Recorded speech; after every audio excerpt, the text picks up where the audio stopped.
بسم اللہ الرحمن الرحیم۔ سب سے پہلے تقدیر کا معنی سمجھیے۔ اس کا مطلب ہے کسی بھی چیز پر قادر ہونا۔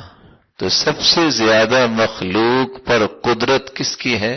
اللہ تعالی کی، کیونکہ پیدا ہی اس نے کیا ہے۔ تقدیر کا مطلب ہوتا ہے معاملے کی تدبیر کرنا۔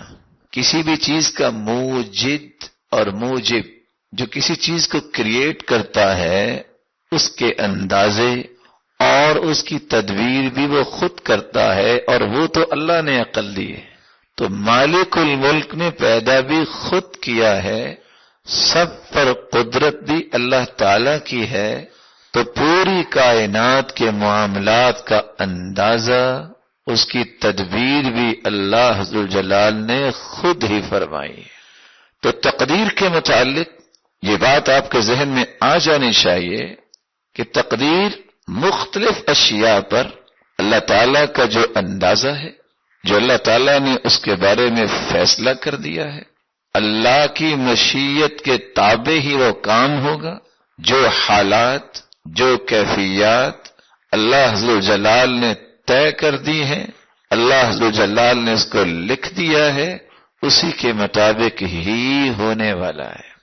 اس لیے امام نووی رحمۃ اللہ علیہ تقدیر کی اصطلاحی تعریف اور مفہوم پیش کرتے ہوئے لکھتے ہیں، یقین کر لیجئے حق والوں کا مذہب یہ ہے کہ تقدیر کو ثابت کیا جائے کہ تقدیر ہے، اور اس کا معنی یہ ہے اللہ ذوالجلال نے بہت پہلے ان چیزوں کو انجام دیا تھا، اور اللہ ذوالجلال چونکہ علام الغیوب ہے، علم کا مالک ہی اللہ تعالی ہے، اس کے یہ علم میں تھا کہ یہ چیزیں مقررہ وقت پہ فلاں وقت پہ دنیا کے سامنے ظہور پذیر ہوں گی، اور اس طرح یہ ظاہر ہوں گی۔ تو جب سے اللہ تعالیٰ نے یہ اندازہ لگایا ہے، آج تک ویسے ہی ہو رہا ہے جس طرح میرے رب کا اندازہ تھا۔ قدری کہتے ہیں، تقدیر کو جھٹلانے والے کہتے ہیں اللہ نے نہیں لکھا۔ یہ سراسر رب تعالیٰ کے اندازے کا انکار ہے، اور بعض تو یہ کہتے ہیں بندہ ہی ہے جو کچھ کرتا ہے۔ لیکن حقیقت سیدنا علی کے قول سے آپ کو سمجھ آئے گی۔ جب ایک شخص نے کہا کہ سب کچھ تو اللہ نے لکھا ہے، تو پھر جزا اور سزا کا کیا معنی؟ اللہ نے لکھا ہے گناہ کرو۔ کہا نہیں، اللہ کفر سے راضی نہیں ہوتے، قرآن کی آیت۔ تو کہتا اچھا اس کا مطلب ہے پھر بندہ ہی سب کچھ کرتا ہے، اللہ سبحانہ و تعالی کا تو اس میں کوئی دخل نہیں ہے۔ کہا نہیں، بندہ سب کچھ نہیں کرتا، اللہ نے تمہیں بھی پیدا کیا ہے، تمہارے اعمال کو بھی پیدا کیا۔ کہا سمجھ نہیں آئی۔ کہا سمجھنے کے لیے صرف ایک نقطہ ذہن میں لے آؤ، کچھ فیصلے بنیادی طور پہ اللہ نے کر دیے ہیں، کچھ چیزوں میں اللہ نے اپنے بندوں کو اختیار دیا ہے، اس راستے پہ چلو گے تو میں یہ انعام دوں گا، اس راستے پہ چلو گے تو میں یہ سزا دوں گا۔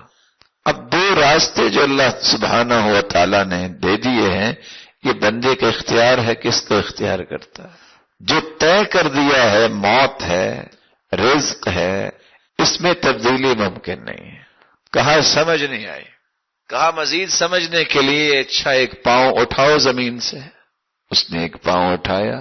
کہا تم نے اٹھا لیا ہے نا؟ جی اٹھا لیا۔ کہا دوسرا اٹھاؤ۔ کہتے دوسرا تو نہیں اٹھا سکتا۔ کہا تمہاری اتنی کی قدرت ہے، کچھ فیصلے بنیادی جو فیصلے ہیں، بڑے فیصلے، اس کی زندگی کتنی ہوگی، یہ فیصلے اللہ نے کر دیے۔